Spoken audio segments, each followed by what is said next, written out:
नमस्कार, आपके साथ मैं अदिति त्यागी हूँ। रात के 8 बजने वाले हैं। जी न्यूज पर ये वक्त होता है बड़े मुद्दों पर बड़ी बहस का, और हमारी आज की बहस है, क्या मोदी के राज में वंशवाद पर गाज गिर गई? देश को आजाद हुए 75 वर्ष हो गए। इसमें से करीब 55 साल कांग्रेस का शासन रहा, और इन 55 वर्षों करीब 38 साल देश पर कांग्रेस परिवार ने राज किया। अलग अलग राज्यों में भी कई परिवारों ने सत्ता पर शासन किया। कांग्रेस समेत कई दूसरी पार्टियां ऐसी हैं जिनके संगठन में शीर्ष पर एक ही परिवार के लोग रहे। लेकिन ये भी सच है कि सबसे ज्यादा आरोप अगर किसी एक पार्टी पर लगे तो वो कांग्रेस है। बीजेपी लगातार कांग्रेस पर परिवारवाद का आरोप लगाती रही। आज एक बार फिर पार्टी अध्यक्ष जेपी नड्डा ने कहा कि प्रधानमंत्री नरेंद्र मोदी ने भारत की राजनीति की संस्कृति बदली, जबकि कांग्रेस ने वोट बैंक की राजनीति के साथ वंशवाद को बढ़ाया। अगले साल होने वाले आम चुनाव से पहले वंशवाद पर बीजेपी की ये चोट काफी अहम बताई जा रही है। बीजेपी ये दावा कर रही है कि वो विकासवाद की राजनीति करती है, और जबकि कांग्रेस पार्टी परिवार की। सवाल है, क्या बीजेपी 2024 के लिए अब कमर कस चुकी है? क्या बीजेपी परिवारवाद के वार से विरोधियों को पस्त करने की रणनीति तैयार कर रही है? और साथ ही एक सवाल ये भी है, क्या वाकई नरेंद्र मोदी ने देश की पॉलिटिक्स को बदल दिया है? प्रधानमंत्री मोदी का नेतृत्व, सबका साथ सबका विकास का मंत्र, क्या जैसे पिछले चुनाव में भारी पड़ा था 2024 पर भी वो ट्रेंड बरकरार रहेगा? ये अपने आप में आज भी सवाल है। आगे बढ़ेंगे, कई खास मेहमान हमारे साथ हैं, उससे पहले रिपोर्ट देखिए आप।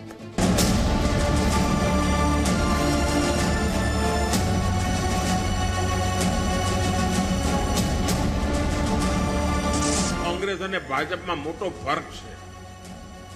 કોંગ્રેસ માટે પરિવાર પહેલા, ભાજપ માટે દેશ પહેલા।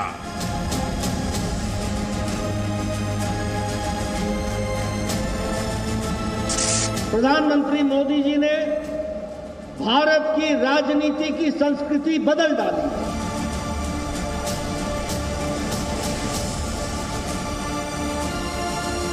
उस सरकार को लेकर के समाज में तनाव भी फैले, घृणास्पद वक्तव्य भी दिए गए। वंशवाद समाप्त करके विकासवाद को शुरू किया। वहीं कांग्रेस पार्टी तुष्टीकरण की राजनीति, अपीजमेंट की राजनीति करती है।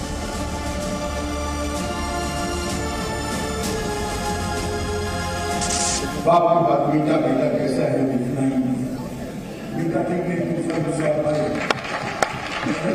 दामाद की लाइन लगा कर बैठे।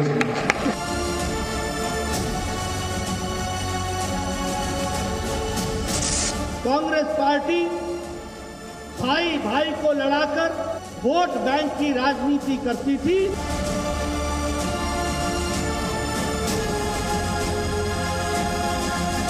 भाजपा का बढ़ता जन समर्थन ये दिखाता है कि परिवारवाद और भ्रष्टाचार के खिलाफ जन आक्रोश लगातार बढ़ रहा है। और कई खास मेहमान हमारे साथ हैं। बीजेपी का पक्ष रखने के लिए प्रेम शुक्ला हमारे साथ हैं, राजीव रंजन राष्ट्रीय सचिव हैं जेडीयू के, स्क्रीन पर आप उन्हें देख पा रहे हैं। हमारे साथ कपीश श्रीवास्तव है समाजवादी पार्टी का पक्ष रखने के लिए, धर्मवीर चौधरी हैं बीएसपी का पक्ष रखने के लिए, और अब से थोड़ी देर बाद डॉक्टर अजय आलोक हमारे साथ जुड़ेंगे, और हमारे साथ संगीत रागी भी इस डिस्कशन में शामिल हैं। लेकिन यहाँ पर बड़ा सवाल जो उठ रहा है कपीश श्रीवास्तव जी, वो सवाल उठ रहा है परिवारवाद, वंशवाद। कांग्रेस पार्टी को लेकर इसी बात पर बीजेपी जो है काफी हमलावर रही है, चाहे उसकी 2014 में जनरल इलेक्शंस के लिए पिच रही हो या 2019 में भी। एक बार फिर से पार्टी यही संकेत दे रही है बीजेपी की तरफ से कि 2024 की लड़ाई भी कहीं ना कहीं परिवारवाद के खिलाफ ही लड़ी जाएगी। आदि जी, मैं तो सबसे पहले एक बात ये कहूंगा कि भारतीय जनता पार्टी को भ्रम फैलाने से बाहर आ जाना चाहिए। और ये मैं क्यों कह रहा हूं कि देश स्वतंत्र हो चुका है, सरकारें निर्वाचित होती हैं, सांसद विधायक एमएलसी निर्वाचित होते हैं, और निर्वाचन में जनता होती है, और जनता जिन्हें चुनती है वो सत्ता में आगे जाते हैं। तो वहां परिवारवाद हो ही नहीं सकता, ये भ्रामक चीजें हैं। और मैं दूसरी चीज कहता हूं, जिस परिवारवाद को वो कह रहे हैं वो परिवारवाद वो अपने यहाँ तो देखते नहीं, उनके यहाँ तमाम परिवारवाद है। चाहे धूमल साहब का परिवार देख लीजिए, और आप वसुंधरा राजे जी का परिवार देख लीजिए, माधवराज सिंधिया जी का जब परिवारवाद अपने आप शामिल हो जाता है तो वो परिवारवाद से मुक्त हो जाते हैं। जितिन प्रसाद को देख लीजिए, राजनाथ सिंह जी को देख लीजिए, कल्याण सिंह की 3-3 पीढ़ियां देख लीजिए, और ये कहते हैं कि इनके यहाँ तो वंशावली में कुछ है नहीं। मैं तो इनसे कहता हूं कि कम से कम पहले दर्पण साफ कर लीजिए, तब आपको चेहरा स्पष्ट दिखाई देगा। एक परिवारवाद और इनका मैं दिखा दूं कि ये चंद पूंजीपतियों के अपनी परिवार चलाते हैं प्रधानमंत्री जी, और सारा कुछ उन्हीं में निहित कर देते हैं। पहला कमेंट में 1 मिनट का वक्त देते हैं सर, पहले कमेंट के लिए 1 मिनट का वक्त देते हैं, आप इसका जवाब लीजिए। प्रेम शुक्ला जी ये कह रहे हैं दूसरी पार्टियों पे आप परिवारवाद का आरोप लगाते हैं और आपकी पार्टी में खुद ऐसे नेता हैं। जी देखिए, उन्होंने जो शेर सुनाया उसका असली शेर ये है, धूल चेहरे पे थी आईना साफ करते रहे। तो इनकी धूल तो दिखाई इनको चेहरे पे, इनके समझ में नहीं आ रहा। देखिए, भारतीय जनता पार्टी में कोई यह दावा नहीं कर सकता कि उसका बेटा ही भारतीय जनता पार्टी का अध्यक्ष होगा, उसका बेटा ही मुख्यमंत्री होगा। हम परिवारों को प्रतिबंधित नहीं करते, लेकिन योग्यता के आधार पर ही आप पद पाएंगे। अखिलेश यादव अगर मुलायम सिंह यादव के पुत्र नहीं होते तो क्या उत्तर प्रदेश के प्रदेश अध्यक्ष, मुख्यमंत्री और वो कालांतर में राष्ट्रीय अध्यक्ष समाजवादी पार्टी के बन पाते? शरद पवार की, सुप्रिया सुले की यही दशा है। स्टालिन अपने पुत्र को लेकर आए हैं, बाला साहब ठाकरे के पुत्र उद्धव ठाकरे, उनके पुत्र आदित्य ठाकरे जो है शिवसेना के किसी भी नेता से बड़े गिने जाते हैं। इसी तरह से जो भी परिवारवादी पार्टियां हैं जितनी भी पूरे देश में गिनाने बड़े से, लालू जी का परिवार हो गया, करुणानिधि दीदी का परिवार मैंने बताया आपको, ममता बनर्जी अपने भतीजे को जिस तरह से नंबर 2 सीधे बना देती है, यह भारतीय जनता पार्टी में संभव नहीं है। ठीक है सर, जवाब लीजिए। आलोक शर्मा हमारे साथ है कांग्रेस पार्टी का पक्ष रखने के लिए। आलोक जी ये कह रहे हैं कि बीजेपी में पार्टी का कंट्रोल एक परिवार के पास नहीं है। देखिए, मुझे लगता है भारतीय जनता पार्टी मुद्दों को गुमराह करने में मास्टर है। उनके यहाँ पर जब शिवसेना से 30 साल से था तब तो कहते थे कि 30 साल से हमारा गठबंधन चल रहा है, तब उनको परिवारवाद नहीं दिखता था। अकाली दल में परिवारवाद नहीं दिखता था, इनको पीडीपी में परिवारवाद नजर नहीं आता था। आज मुलायम सिंह परिवारवादी हो गए, जब सरकार बनाई तब परिवारवादी नहीं थे वो। बसपा भी, समाजवादी भी, सबके साथ सरकारें बना ली। अभी आज आप कह रहे हैं ममता बनर्जी परिवारवादी। अरे भाई, जब सरकार में शामिल किया था तब परिवारवादी नहीं नजर आए थे। आज का मुद्दा ये है कि आप विकास की बात करते हैं तो विकास पर रहिए ना, बताइए ना भूखमरी का इंडेक्स कहाँ पहुंच गया, बताइए ना कि आज भी 81 करोड़ लोगों को भोजन देना पड़ रहा है। आप बताइए 15 लाख रुपए आ गए हैं, बताइए बेरोजगारी कहाँ तक गई है, आज यूपीएससी और एसएससी की क्या हालत है। आप उस पर मुद्दे पर बात नहीं करना चाहते, आप ऊटपटांग बयान देते हैं और फिर इनके जो तमाम अनुषंगिक संगठन है वो चालू हो जाते हैं शाम को। मुझे लगता है कि आज मूल मुद्दों पर बात होनी चाहिए। आज 1 साल से ज्यादा हो गया किसानों को उठे हुए, क्या उनका एमएसपी की गारंटी के लिए कोई कमेटी बनी? ठीक है, पहला कमेंट 1 मिनट का होता है, जवाब लीजिए इस पे। अब अजय आलोक जी ये कह रहे हैं तब दिक्कत नहीं थी बीजेपी को जब शिवसेना के साथ अलायंस में थे, जब अकाली दल के साथ अलायंस में थे तब भी दिक्कत नहीं थी, और भ्रमित करने वाली राजनीति बीजेपी करती है, विकास की बात करती है तो फिर विकास के मुद्दे पर रहे। देखिए, अलायंस की राजनीति का मतलब ही होता है मजबूरी। कोई शौक से अलायंस नहीं करता है, कोई प्यार मोहब्बत से अलायंस नहीं करता है। किसी को एक दूसरे की जरूरत होती है तभी अलायंस होता है, और अलायंस करने में दूसरी पार्टी का चरित्र तो देखा जाता है निश्चित तौर पे, लेकिन अब वो परिवार की पार्टी या नहीं पार्टी है, वो राजनीतिक जरूरत होती है। परिवारवाद का बेसिक डेफिनेशन ये सब जानते हैं, बहुत कन्वीनियंटली अवॉइड करते हैं। परिवारवाद का मतलब ये नहीं हुआ कि कोई एक, मैं अगर नेता हूं तो मेरा बेटा नेता नहीं बन सकता है, मैं एमपी हूं तो मेरा बेटा एमपी नहीं बन सकता है, बिल्कुल बन सकता है। लेकिन परिवारवाद का मतलब ये होता है कि अगर एक मैं पार्टी का प्रेसिडेंट हूं तो ये तय है कि मेरा बेटा ही प्रेसिडेंट बनेगा, चाहे पृथ्वी उधर की उधर हो जाए, चाहे मेरा बेटा भले ही सबसे बड़ा नालायक इस पृथ्वी पे क्यों ना हो। इसके उदाहरण देश में कई सारे हैं। परिवारवाद का बेसिक मतलब ये है। तब तय कर ले किसको अध्यक्ष बनाना है, किसको नहीं करना है, कौन पार्टी का सर्वोसर्वा नेता रहेगा, किसी की क्या भूमिका रहेगी, ये सब जानते हैं इस बात को, लेकिन कन्वीनियंटली अवॉइड करते हैं। इसलिए अवॉइड करते हैं क्योंकि लोकतंत्र का सहारा लेते हैं, क्योंकि लोकतंत्र में पिछले 70 वर्षों से इस परिवारवाद को कहीं ना कहीं रिकॉग्निशन दी है, इसमें भी कोई शक नहीं है। अब जनता का भ्रम टूट रहा है और इसलिए जनता ठीक है, मैं आगे आपको वापस फ्लो दूंगी।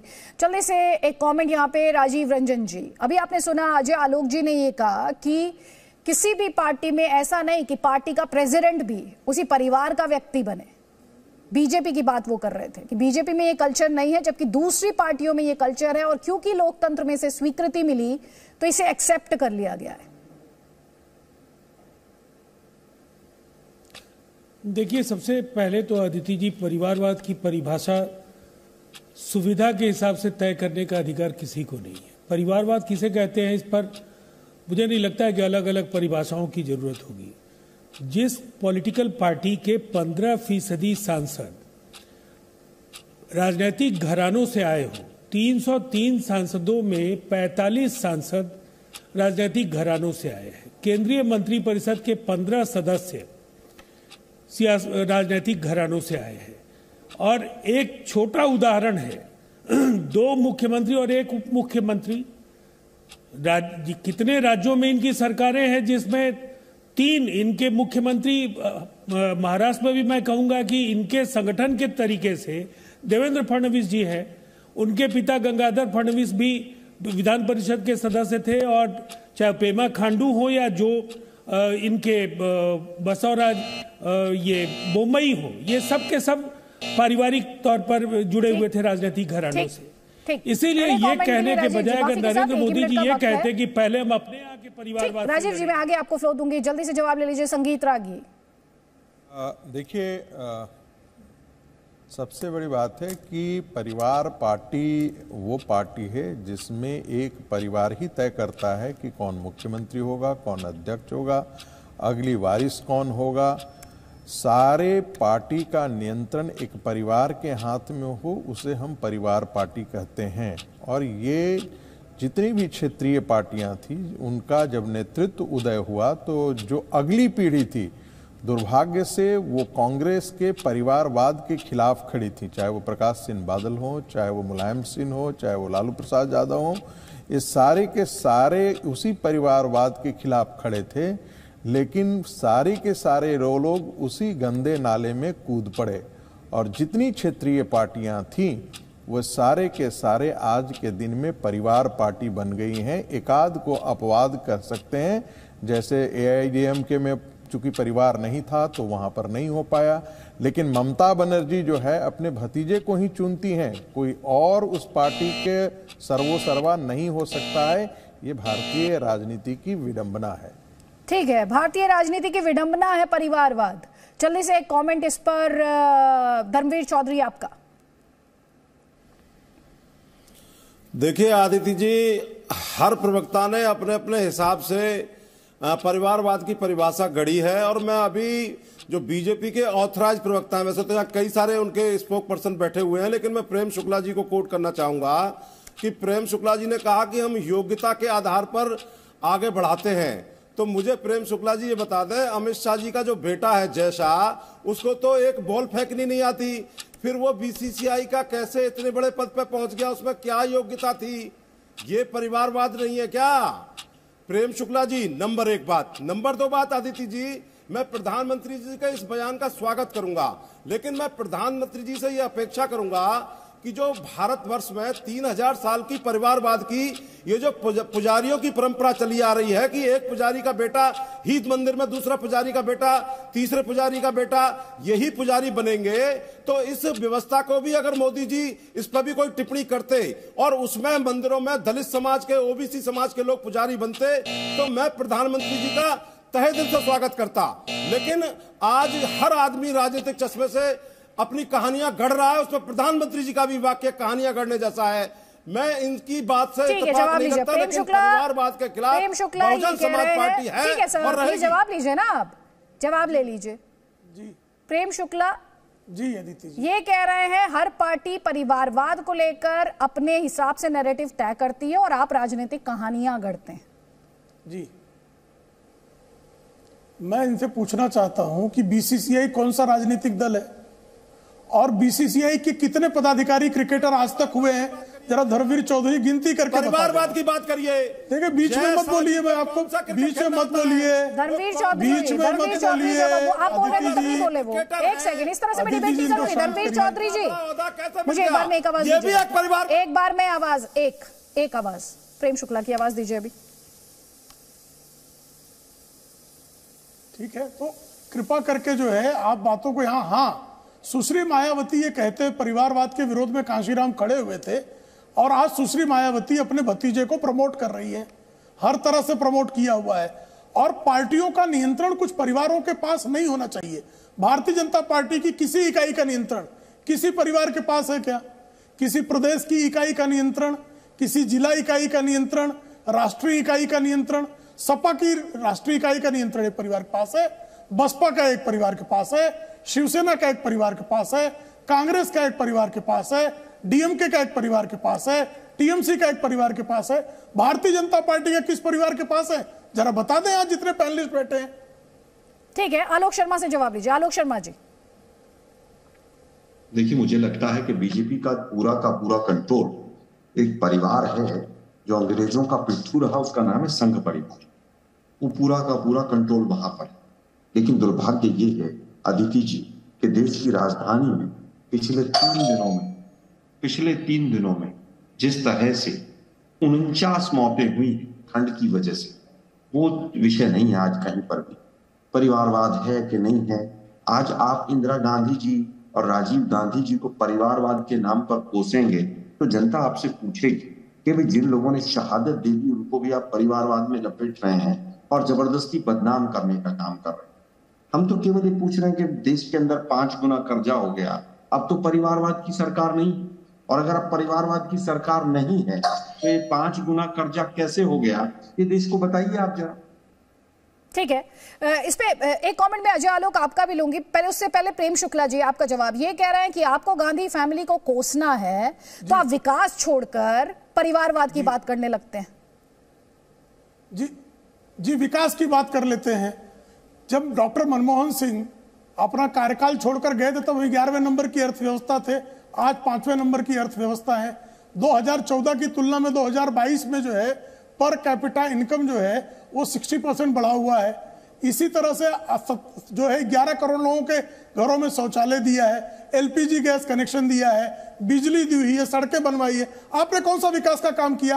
एक मकान, रोटी कपड़ा और मकान की बात कांग्रेस ने 1947 में की थी। 2014 तक कितने मकान दिए? आलोक शर्मा जी जरा अपने आकाओं से पूछ के फिगर बता जाइएगा किसी दिन जी न्यूज को।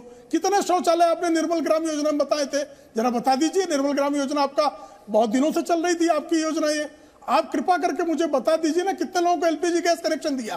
कांग्रेस के शासन काल में एलपीजी गैस ब्लैक हुआ करती थी, सांसदों का जो है कूपन ब्लैक हुआ करता था। तो आपने इस देश में जो एक काली मार्केट खड़ी कर रखी थी, ब्लैक मार्केटिंग खड़ी रखी थी, एक वंश को पोसने के लिए 12 लाख करोड़ रुपयों का घोटाला करके एक वंश को पालने के लिए रॉबर्ट वाड्रा ही आज भी भारत जोड़ो यात्रा में चल रहे हैं और किसान घबरा रहे हैं पता नहीं किसकी जमीन कब्जा कर ले। और आप तो जान ही रहे राजस्थान कोर्ट ने किस तरह से रॉबर्ट वाड्रा के खिलाफ जो मामले पेंडिंग थे ईडी के, वो कहा ये सही मामले हैं। तो आपके घोटालेबाज परिवार के बारे में अगर कोई बात कर दे तो आप कहेंगे विकास पर बात करो, विकास पर बात कर रहे हैं। ठीक है, इसमें जवाब ले लीजिए। आलोक शर्मा जी से जवाब ले लीजिए। क्या आलोक शर्मा जी से जवाब ले लीजिए सर, जवाब लीजिए। मैं केवल छोटा सा उत्तर दे देता हूं। अगर किसी ने घोटाला किया वो छुट्टा क्यों घूम रहा है? 9 साल से सरकार पकौड़े तल रही है क्या? हम पूछ रहे हैं कि देश के ऊपर 5 गुना कर्जा हो गया, उसका जवाब नहीं देंगे। 410 का सिलेंडर 1150 का हो गया, उसके ऊपर जवाब नहीं देंगे। इस हिंदुस्तान में मात्र 20 करोड़ मकान है और करोड़ मकान में टॉयलेट ने बनवा दिया। मतलब जो मन में आता बोल के चले जाते हैं। 35 करोड़ लोगों को मुद्रा लोन दे दिया। इस देश के अंदर 26 करोड़ परिवार हैं और लगभग 21 से 22 करोड़ मकान है, यह आंकड़ा है। लेकिन 35 करोड़ लोगों को मुद्रा लोन दे दिया है इन्होंने। मतलब हर परिवार में 1.5, 2 लोगों को मुद्रा लोन मिल गया है। जो मन में आता है बोल के चले जाते हैं। नेशनल हाईवे का कंस्ट्रक्शन कॉस्ट 9 साल में 3 गुना हो गया। हिंदुस्तान में 1100 टोल थे, आज 3000 से ज्यादा टोल हैं। जहां 25 रुपए का टोल था वहां 65 रुपए का टोल हो गया। ऑन एन एवरेज 2.5 से 3 गुना टोल बढ़ गया इस हिंदुस्तान में। जवाब लीजिए। फिर कहने विकास किया हमने। मैं समझता हूं कि आज केवल और केवल नहीं, मैं केवल ये पूछना चाहता हूं, आप दामाद श्री पुस्तक 2013 में लेकर आए थे, सीबीआई वाले बैठे रह गए जज साहब के साथ, वो 2G का घोटाला कहाँ है वो ले आइए। लेकिन ये याद रखिएगा, जिस दिन आपकी सरकार जाएगी, आधे बीजेपी के लीडर या तो देश छोड़ जाएंगे या तिहाड़ में होंगे, कांग्रेस पार्टी छोड़ेगी नहीं। आप बहुत आरोप लगाकर आपने गुमराह किया देश। ठीक, जवाब ले लीजिए प्रेम शुक्ला। नहीं, पकौड़े की शक्ल वालों को पकौड़े के अतिरिक्त कुछ सूझता नहीं, और झूठ बोलने में जो है सर्टिफाइड, सुप्रीम कोर्ट सर्टिफाइड झूठे ये कह रहे हैं, सुप्रीम कोर्ट सर्टिफाइड झूठे। पकौड़े पे आए थे ना आप पकौड़ा कर रहे थे, मैंने पकौड़े का नाम ले लिया तो इतना ज्यादा आपको नाराजगी क्यों हो गई जी? पकौड़ा तो आप ही तलने पे आमादा थे, तो पकौड़े पे इतनी आपको जो है आपत्ति क्या हो गई? चलिए आगे बढ़ते हैं। ये सुप्रीम कोर्ट सर्टिफाइड झूठे कह रहे हैं कि 410 में इनके यहाँ जो है आप जो है अनसब्सिडाइज सिलेंडर 410 में था, 2014 में 1265 रुपए में था। जरा पढ़ लिख कर आया करो आलोक शर्मा, झूठ बोलने के पहले सोचो कि आपके जमाने में सोनिया गांधी जो है वो सब्सिडाइज सिलेंडर लेने की पात्र थी क्या? कि उनको सब्सिडाइज सिलेंडर मिलना चाहिए, राहुल गांधी को सब्सिडाइज सिलेंडर मिलना चाहिए, रॉबर्ट वाड्रा को सब्सिडाइज सिलेंडर मिलना चाहिए।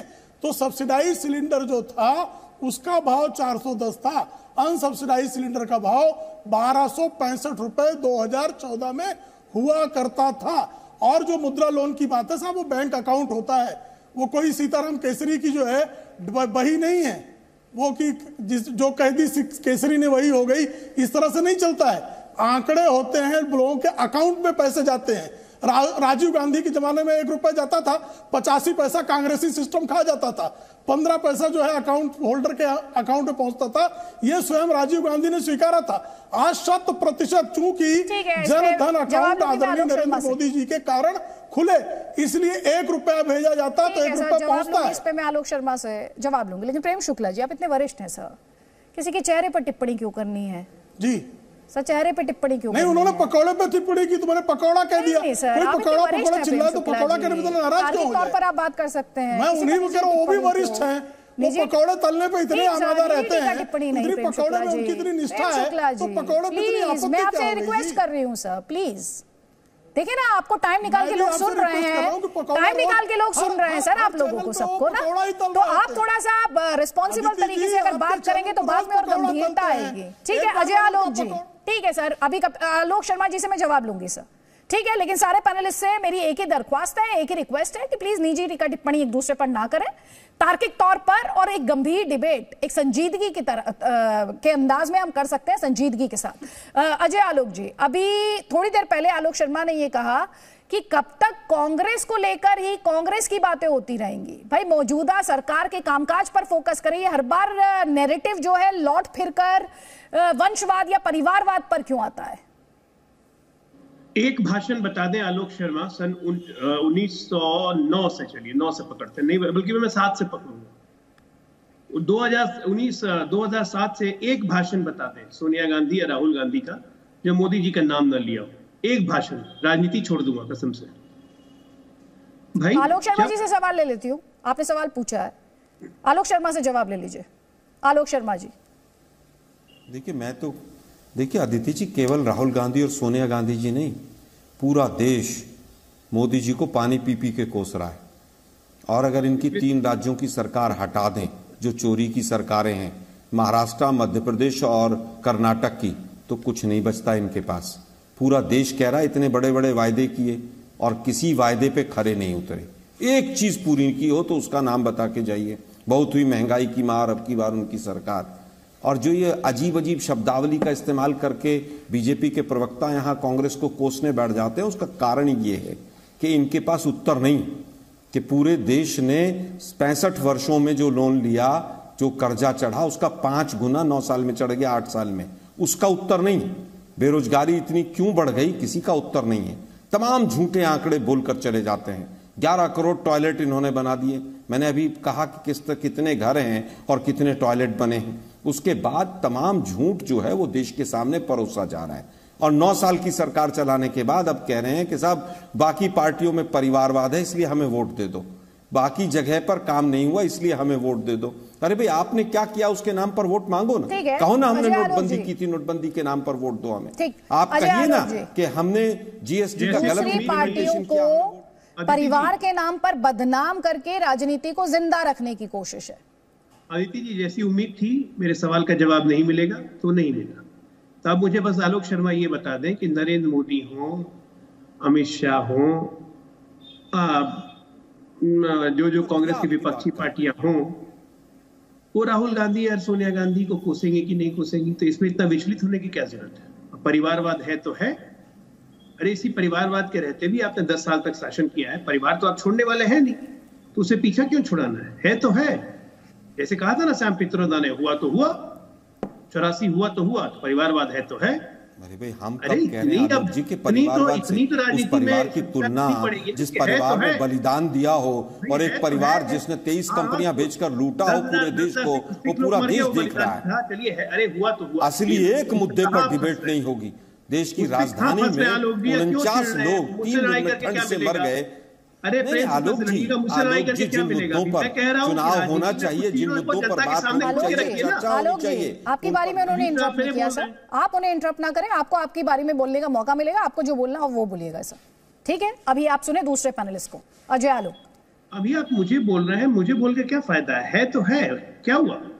लालू यादव ने छोड़ दिया क्या? मुलायम सिंह यादव ने छोड़ दिया, वाईएसआर ने छोड़ दिया, शरद पवार ने छोड़ दिया, ममता बनर्जी ने छोड़ दिया। आप भी मत छोड़िए। आप तो वैसे भी 70 साल से पकड़े हुए, अब कहां छोड़ेंगे? जो चीज है अब जनता में, वो जनता तक जाएगी। इसलिए उसको छुपाना या उसका बचाव करना बेवकूफी। उन पे आक्रामक हो जाइए, मेरी सलाह ही है। राहुल गांधी के क्वालिटीज के बारे में बताइए। अब ठंड से डर लगता है वाली क्वालिटी नहीं, अच्छी अच्छी क्वालिटीज है राहुल गांधी के बारे में बताइए। यात्रा कर रहे हैं, 3000 किलोमीटर घूम चुके हैं, देश को एक नया नैरेटिव दे रहे हैं। तो मोदी जी, अमित शाह जी अपना नैरेटिव दे रहे हैं। केरला में आपके खिलाफ अलग नैरेटिव चलेगा, आंध्रा में आपके खिलाफ अलग नैरेटिव चलेगा, वाईएसआर आपके खिलाफ अलग नैरेटिव, केसीआर भी देंगे तेलंगाना में। तो ये सब तो आपको झेलना है ना, आपको इन सब से लड़ना है। तो जब लड़ना है तो फिर इस सब चीज से डरना नहीं चाहिए, नहीं पीछे आना चाहिए। देखिए समाजवादी पार्टी और आरजेडी को, उनसे सीखिए नहीं कुछ। जब है तो है, कोई फर्क नहीं पड़ता। ठीक है, यही सच्चाई है आपकी राजनीति की। ठीक है, जल्दी से मैं एक कमेंट लूंगी। यहाँ पे धर्मवीर चौधरी जी, आप लगातार हाथ उठा रहे थे, आपका कमेंट, उसके बाद राजीव रंजन जी आपका कमेंट, और फिर प्रेम शुक्ला जी आप जवाब दीजिएगा। जल्दी जल्दी प्लीज। मैं आदित्य जी, वैसे तो यहाँ पर वैध तो एक ही प्रवक्ता है बीजेपी के, लेकिन कई सारे अवैध भी बैठे हुए हैं। तो मैं जो वैध प्रवक्ता हैं प्रेम शुक्ला और दूसरे हमारे कांग्रेस के वैध प्रवक्ता, मैं इनकी बात पर जरा जाना चाहूंगा। ये चोर चोर मौसेरे भाई हैं। जब इनकी कांग्रेस की सरकार रहती है तो ये एक दामाद को आगे बढ़ाते हैं, और जब ये कांग्रेस प्रेम शुक्ला जी की सरकार है, ये 2-2 दामादों को आगे बढ़ा रहे हैं। और बाद में जब यहाँ 750 किसान मर जाते हैं, जो जमीनों पर बुझली नजर डाल लेते किसानों की, तो मोदी जी कहते हैं कि मेरी तपस्या में कोई कमी रह गई थी, मैं ये काले कानून वापस ले लेता हूं। ये कितना घोर अन्याय और पाप है इस देश के किसान के साथ में, अन्नदाता और भगवान के साथ में। ये प्रेम शुक्ला जी जवाब नहीं दे पाएंगे। ये प्रेम शुक्ला जी बता दें कि हर बलात्कार में, हर बेटी पढ़ाने में, बेटी पटाने में, बेटी को मारने में, अरे सर क्या बोल रहे हैं आप? कार्यकर्ता क्यों निकलते हैं? सर आप क्या बोल रहे हैं? भाषा का चयन जरा ध्यान से कीजिए आप। शब्दों का चयन ढंग से कीजिए सर। मैं बिल्कुल नहीं, इस तरह से नहीं सर। मैं बिल्कुल सही बोल रहा हूं। नहीं, इस तरह से नहीं। जितने बलात्कार शब्दों का चयन ठीक से कीजिए। आपने अभी एक आपत्तिजनक शब्द का इस्तेमाल किया है सर। आपने एक आपत्तिजनक शब्द का इस्तेमाल किया है, ये बिल्कुल अलाउड नहीं है। आई एम सॉरी, इस तरह से नहीं। आप अगर इस तरह से बात करेंगे, आई एम सॉरी, मैं आपसे बात नहीं करूंगी सर। मैं डिबेट दर्शकों के लिए करती हूँ, बच्चे भी बैठ के वहां पर देखते और सुनते हैं सर। मुझे नहीं पता दूसरे चैनल्स पर आप क्या सोचते हैं और क्या कोशिश रहती है। हमारी कोशिश ये रहती है कि बच्चे भी सीखें वाद विवाद का तरीका। आप बेटियों के संदर्भ में किस तरह की भाषा का इस्तेमाल कर रहे हैं सर, बिल्कुल मत कीजिएगा इस मंच पर, आगे बिल्कुल मत कीजिएगा प्लीज। आपके राजनीतिक आरोप हो सकते हैं, लीजिए ना उनका जवाब, बिल्कुल लीजिए। निजी टीका टिप्पणी मत कीजिए, इस तरह के शब्दों का इस्तेमाल मत कीजिए। इतना मुश्किल है क्या? राजीव रंजन जी। जी, यहां पर परिवारवाद, वंशवाद, विकास, सरकार के 9 साल, ये नैरेटिव एग्जैक्टली सेट क्या करना चाहती हैं इस देश में पॉलिटिकल पार्टीज? देखिए, मुझे ऐसा लगता है प्रधानमंत्री जी अगर ये कहते कि परिवारवाद इस देश में खत्म करना, और इसकी शुरुआत मैं अपने राजनीतिक दल भारतीय जनता पार्टी से शुरू करता हूं, तो मुझे लगता है इसका एक मनोवैज्ञानिक दबाव तमाम राजनीतिक दलों पर पड़ता है। इसलिए कि आंकड़े ये बताते हैं कि राजनीतिक घरानों के सर्वाधिक सांसद राज्यसभा और लोकसभा में भारतीय जनता पार्टी के हैं और ये कुल मिलाकर इनके कुल सांसद 15% केवल लोकसभा में और 12% लोकसभा और राज्यसभा मिलाकर के हैं। अब मैं जो आपके स्क्रीन पर तस्वीरें देख रहा हूं, परिवारवादी चेहरे, कथित परिवारवादी चेहरे, इसमें मुझे एक घराना नहीं दिखा और मुझे बहुत अफसोस हुआ। ये घराना दिखना चाहिए था। अब दिवंगत विजया राजे सिंधिया जी हम लोगों के बीच नहीं है। उनकी एक सुपुत्री राजस्थान की पूर्व मुख्यमंत्री हैं और एक बड़ी नेता है। दूसरी सुपुत्री यशोधरा राजे सिंधिया मध्य प्रदेश की सरकार में मंत्री हैं। उनके जो सुपुत्र है दुष्यंत सिंह, वो झालावाड़ से सांसद हैं और उनके एक भतीजे भारत सरकार में एक महत्वपूर्ण मंत्रालय संभाल रहे हैं, ज्योतिरादित्य सिंधिया जी। तो मुझे लगता है परिवारवादी चेहरों के बारे में जब भी हम चर्चा करते हैं अपने गिरेबा में भी झांकना चाहिए। ये सच है कि वंशवाद ने इस देश का बहुत नुकसान किया। हमें फक्र है अदिति जी कि हमारे दल का नाम भले ही भारतीय जनता पार्टी के नेताओं ने नहीं लिया, लेकिन वंशवाद के दाग से जनता दल यूनाइटेड पूरी तरह से अलग है। और इसीलिए हम दावे के साथ कह सकते हैं, अगर प्रधानमंत्री जी वंशवाद, भ्रष्टाचार और अपराध, अगर इन 3 सवालों पर अगर कोई संकल्प उनका है तो पहले अपने दल के आपराधिक रिकॉर्ड के नेताओं, भ्रष्टाचारी नेताओं और पारिवारिक पृष्ठभूमि के नेताओं से इसकी शुरुआत करें। ठीक है, पहले 2 काउंटर्स लीजिए। अजय आलोक का कमेंट, क्योंकि उनको जाना है, और उसके बाद प्रेम शुक्ला जी से जवाब लूंगी मैं। ठीक है, जल्दी से अजय आलोक जी। देखिए, निश्चित तौर पे जनता दल यू में कोई परिवारवाद नहीं था पहले तक, कुछ दिन पहले तक, 6 महीने पहले तक। लेकिन राजीव जी तो भली भांति परिचित होंगे। नीतीश जी ने तो खुले तौर पे तेजस्वी को आगे बढ़ा दिया भाई, तो परिवारवाद का तो खुलेआम समर्थन कर ही दिया। अब क्या बचा? पलटते पलटते नीतीश जी ने अपने दल को छोड़ के, अपने नेताओं को छोड़ के यूनाइटेड आगे बढ़ा दिया। सीधे अजय आलोक जी, आपको याद रहा जनता दल यूनाइटेड का जिक्र करने का? अरे और ना आपके संगीत रागी जी को याद रहा, उन्हें AIADM के याद रहा, जनता दल यूनाइटेड याद नहीं रहा। भाई लड़िएगा बाद में, पहले बताइए मैं सही बोल रहा हूँ कि गलत बोल रहा हूँ? कि अब इन्हीं को आगे बढ़ाना है, नीतीश जी ने कहा है कि नहीं कहा है? अभी आपने गठबंधन के बारे में अपनी राय क्या रखी? आपने कहा गठबंधन तो मैंने कहा कि गठबंधन अगर शिवसेना के साथ भारतीय जनता पार्टी थी, PDP के साथ अगर थी, अगर आप शिरोमणि अकाली दल के साथ थे, तो आपके मानदंड कुछ और थे। आज आपके मानदंड बदल रहे हैं। नहीं कहा था। हर सवाल पर दोहरे तरीके मत अपनाइए। भाई नीतीश जी हर सवाल पर दोहरे तरीके मत इस्तेमाल कीजिए। मैं दोहरे तरीके नहीं कह रहा हूं। अभी आपने क्या कहा कि भारतीय जनता पार्टी का PDP के साथ रिश्ता मजबूरी का रिश्ता, शिवसेना के साथ मजबूरी का रिश्ता, नहीं कहा था। शिरोमणि अकाली दल के साथ मजबूरी का रिश्ता। ये तो आपकी फितरत में है। सुन लीजिए राजीव रंजन, जो आपके कंधे पर चढ़कर आगे जाते हैं, वो सब मजबूरी के रिश्ते होते हैं। मुझे इंटरप्ट करना पड़ रहा है, प्लीज प्लीज जवाब पूरा हो जाने दीजिए उनका। अजय आलोक, मैं बस यही कह रहा हूं कि नीतीश जी ने कहा था तेजस्वी के बारे में कि अब तो इन्हीं को आगे बढ़ाना है, तो वो परिवारवाद का समर्थन ही हो गया। ऐसे जदयू भी अब अछूती नहीं रही, 5 महीने पहले तक अछूती थी। नीतीश, राजीव जी कहते नीतीश जी ने ऐसा नहीं कहा था कि तेजस्वी को आगे बढ़ाना है। नीतीश जी विलक्षण नेता है, वो अपने परिवार पार्टी के सारे नेताओं को छोड़ के तेजस्वी को आगे बढ़ाएंगे। ऐसा अद्भुत नेता तो इस पृथ्वी में नहीं है। ठीक है, अब जवाब लीजिए प्रेम शुक्ला से, क्योंकि आपने राजीव रंजन जी, सिंधिया फैमिली का एग्जाम्पल दिया था, उदाहरण दिया था। जवाब लीजिए। आवाज आ रही है ना राजीव रंजन जी आपको? जी जी मिल रही है अदिति। ठीक है, प्रेम शुक्ला जी ये कह रहे हैं आपकी फैमिली में भी तो परिवार है ना? अदिति जी, मैंने ये हालांकि मैंने पहले ही वक्तव्य में स्पष्ट कर दिया था, फिर भी स्पष्ट कर देता हूं कि हमारा कोई परिवार पर प्रतिबंध नहीं है। परिवार की प्रतिभाएं राजनीति में आ सकती हैं, लेकिन परिवार पार्टी का नियंत्रण नहीं करेंगे। तो परिवार कोई वसुंधरा राजे का परिवार क्या भाजपा का नियंत्रक है क्या? अनुराग ठाकुर क्या भाजपा के नियंत्रक हैं क्या? पंकज सिंह क्या भाजपा के नियंत्रक हैं क्या? परिवारवाद तेजस्वी यादव क्या नियंत्रक है कि नहीं? परिवारवाद की नई श्रेणी जो आप तय कर रहे हैं, तो राजीव जी आप इसके बारे में प्रधानमंत्री व्यग्र क्यों हो रहे हैं? सुन लीजिए, व्यग्र हो जाइए। व्यग्र क्यों हो रहे हैं? नहीं, मैं व्यग्र नहीं होता हूँ, मैं व्यग्र नहीं हो रहा हूँ। मैं देख रहा हूँ कि केवल एक तरफा। आप तो बड़े वरिष्ठ प्रवक्ता है। नहीं, केवल मैं, मेरी बात तो पूरी हो जाए तो आपको समझ में आ जाएगा। आप अनायास क्यों जो है काट छांट पे आमादा है। ठीक है राजीव जी, आराम से फिर आप उत्तर दे दीजिएगा। देखिए, भारतीय जनता पार्टी का नियंत्रण कोई परिवार नहीं, हम परिवार को बिल्कुल एंट्री नहीं देंगे, ऐसा सिद्धांत नहीं है। लेकिन कोई एक परिवार पार्टी नहीं चलाएगी। तेजस्वी यादव का परिवार पार्टी चला रहा है कि नहीं चला रहा है? और आदरणीय नीतीश कुमार जी के बारे में स्वयं आदरणीय नरेंद्र मोदी जी ने बिहार में जाकर कहा था कि परिवारवादी व्यक्ति नहीं है नीतीश कुमार जी। तब राजीव रंजन जी आप ताली बजा रहे थे, तब आप भी मान रहे थे कि तेजस्वी यादव परिवारवाद की उपज है। लेकिन आज आपकी स्थिति बदली हुई है, तो आप परिवारवाद का अपने हिसाब से जो है विश्लेषण करना चाहते हैं, वो आपका अधिकार है।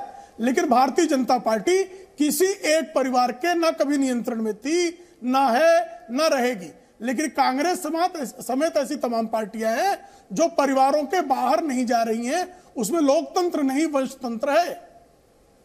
ठीक है, पहले आलोक शर्मा जी, उसके बाद धर्मवीर चौधरी। राजीव जी, मैं प्लीज आगे फ्लो दूंगी, पहले मैं आलोक जी का कमेंट ले लेती हूँ, मैं आगे आपको फ्लो दूंगी सर, सबको मौका मिले इस मुझे लगता है कि ये केवल और केवल इस तरह की डिबेट्स और इस तरह के बयान जो बीजेपी के नेता देते हैं, उनका मकसद होता है कि किस तरह से डिरेल किया जाए। खड़गे साहब के परिवार तो परिवारवाद से ही आ रहे होंगे, लेकिन शुक्ला जी जो शिवसेना में इतनी लंबी आयु बिता के आए, वहां तो परिवारवाद था ही नहीं, इनको शायद पता नहीं चला होगा। ये केवल और केवल डिरेल करने के मुद्दे हैं। मैंने 4-5 सवाल पूछे, उनका कोई उत्तर नहीं। एसएससी में कितनी भर्ती हुई, यूपीएससी में कितनी भर्तियां हो रही हैं, आप केवल इन मुद्दों का जवाब दीजिए कि चारों तरफ हाहाकार है बेरोजगारी का, महंगाई का, उसका उत्तर नहीं देंगे। देश के ऊपर 5 गुना कर्जा हो गया, 23 कंपनियां बेच दी, आए दिन डिफेंस और रेलवे की जमीनें बेच रहे हैं, सब कुछ 2 परिवारों को दे रहे हैं और चर्चा करते हैं परिवारवाद की। जो वो परिवार हैं जिनको आप सारी देश की संपत्तियां बेच रहे हैं, क्या वो परिवार नहीं है?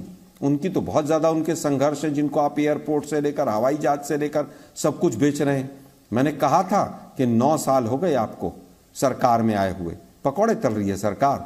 मैं फिर कहूंगा कि पकौड़े तलना आसान काम नहीं है।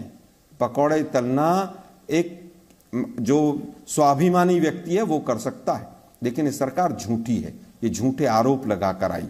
एक व्यक्ति को भ्रष्टाचार के मामले में जेल नहीं पहुंचा पाए ये लोग। आज 2G के बारे में कहिए ना आप कि 2G में इतना घोटाला हुआ, लेकिन ये तो बहुत मोटी चमड़ी के लोग हैं। अभी प्रेम शुक्ला जी कह रहे हैं 12 लाख करोड़ का घोटाला हो गया।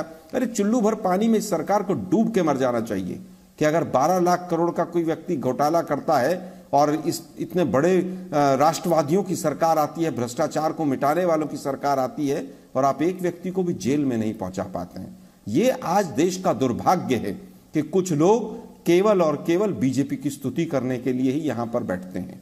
अजय आलोक जी, आपको बीजेपी ज्वाइन कर लेनी चाहिए। आप सारा दिन दूसरे दलों को कोसते रहते हैं, ये बीजेपी ही करवाती है आपसे, मुझे ये भी पता है।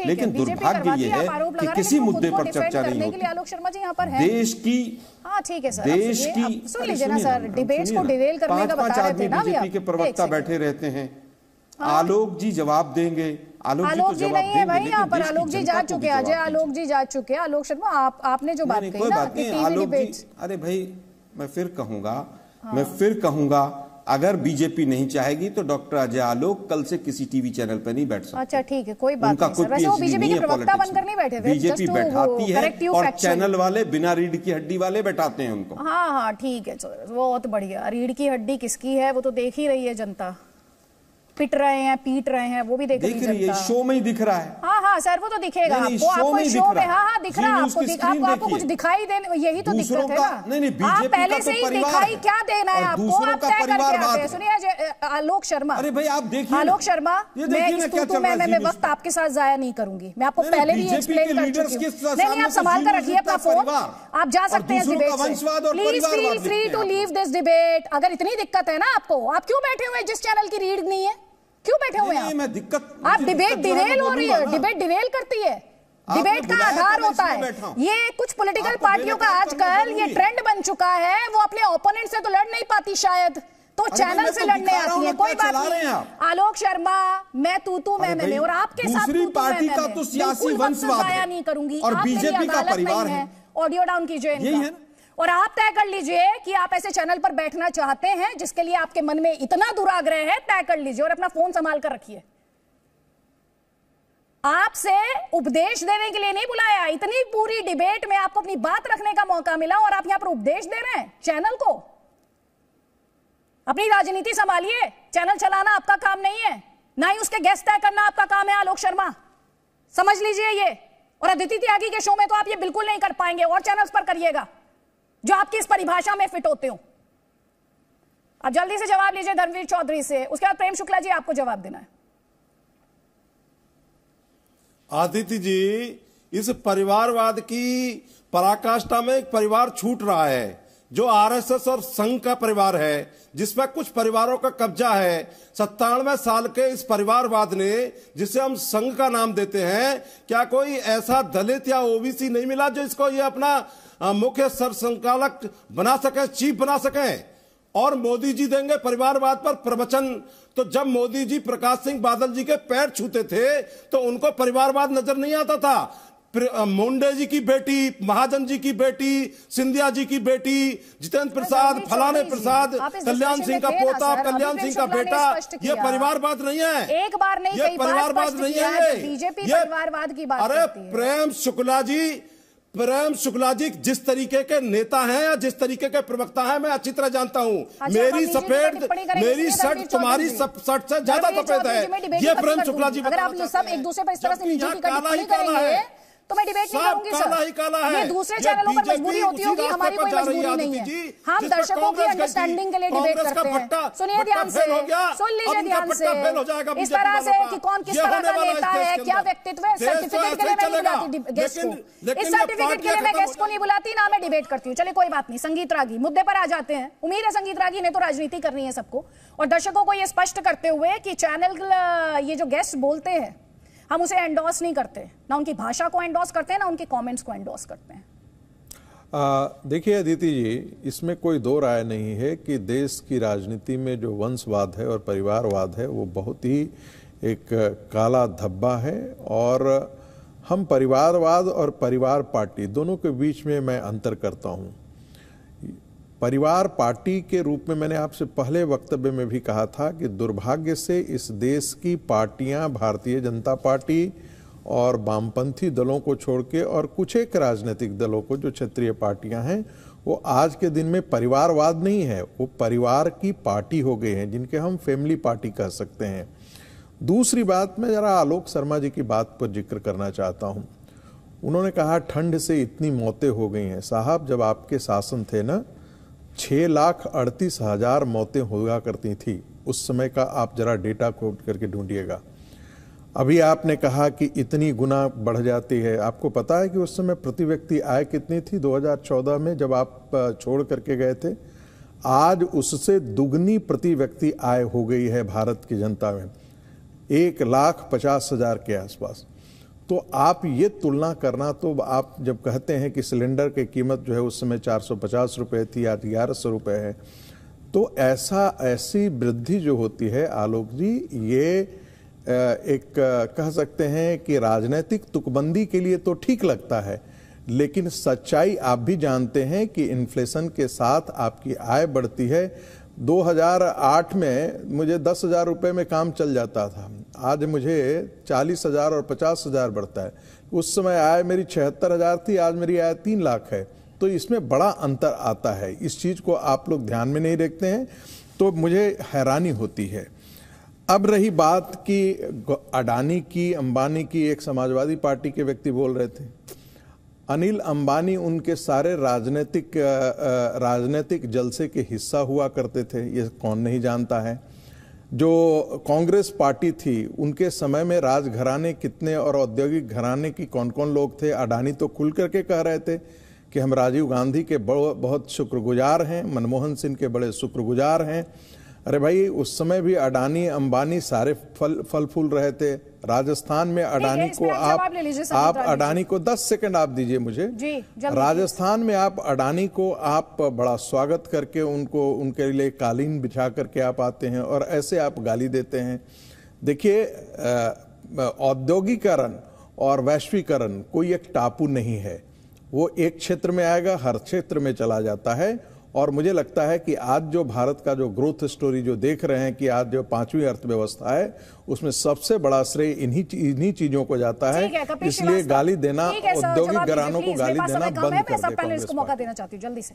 कपिल श्रीवास्तव, चलिए आदित्य जी, बहुत देर बाद है कि इंडस्ट्रियलिस्ट सिर्फ एक सरकार के टाइम में इंडस्ट्रियलिस्ट जो है वो आगे बढ़े हैं। सीधा उन्होंने अनिल अंबानी को लेकर आपसे सवाल पूछा है। मैं तो सीधे एक आंकड़ा कह रहा हूं कि हमारे से ये तुलना ही नहीं कर पाएंगे। हमने तो सबसे ज्यादा डेयरी उद्योग पे ध्यान दिया और डेयरी उद्योग को उत्तर प्रदेश में स्थापित करने का काम किया। हमने तो बिरला को भी जमीन दी और क्या बोलते हैं सहारा को भी दी, और वो सारे लोग चले। हमने किसी एक को थोड़ी दी। लेकिन ये तो हकीकत है ना कि सारा एयरवेज उठा करके आपने किसको दे दिया। अब आप एग्रो सेक्टर किसको उठा के दे रहे हैं? किसके लिए आपने जो है वो काले कानून को बनाया था, और किसके लिए आपने एसेंशियल कमोडिटी एक्ट में 40 प्रोडक्ट्स को आपने बाहर करके किसको आप कालाबाजारी करा रहे हैं? तो ये सारी चीजें हैं। मैं तो एक बात ये कहता हूं कि भ्रम के मुद्दे पे परिवारवाद तो एक भ्रम का मुद्दा है जो भारतीय जनता पार्टी असल मुद्दों से ध्यान भटकाने के लिए डालना चाहती है।